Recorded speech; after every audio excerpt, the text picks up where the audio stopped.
Bonjour, bienvenue dans la vidéo de présentation du fichier création d'une bande sonore. Donc le principe est de remplacer le sifflet et le chronomètre de l'enseignant par un dispositif qui est constitué d'un PC portable ou d'une tablette dont la sortie son est reliée par un câble audio à une enceinte autonome qui coûte environ 150 euros. À partir de là, le fichier est capable de générer des coups de sifflet sur un temps qui est défini par l'utilisateur. Si je lance la composition d'essai par exemple, on a en rouge le temps écoulé depuis le début de la séquence, en noir le temps qu'il reste avant la séquence suivante, et lorsque toutes les lignes sont lues, le fichier s'arrête.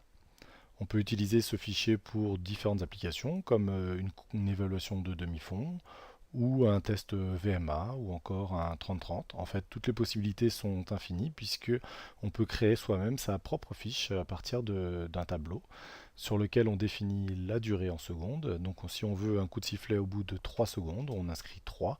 Le type de son, donc si on veut un coup de sifflet, deux coups de sifflet, trois coups de sifflet, ou tous ceux qui sont dans la liste définie. Et puis on peut même rajouter un petit commentaire pour dire que c'est le début du test. Ensuite, si on veut un deuxième coup de sifflet qui se fera 2 secondes après le premier coup de sifflet, on va mettre 2 secondes, on va choisir un autre son, 2 coups de sifflet par exemple, et puis on va mettre un petit commentaire si on veut, pour dire que c'est la fin du test. On lance la composition pour vérifier ce que ça donne. Premier coup de sifflet à 3 secondes, puis ensuite coup de sifflet au bout de 2 secondes qui marque la fin du test. Si on veut définir soi-même ces coups de sifflet, on peut soit utiliser tous ceux qui sont dans la liste ici, mais on peut également ajouter ses propres sons. Pour ça, il suffit dans le répertoire son du fichier création d'une bande sonore d'ajouter des fichiers au format WAV, WAV, et ici dans le tableau Excel d'inscrire les fichiers, le nom des fichiers qui correspondent.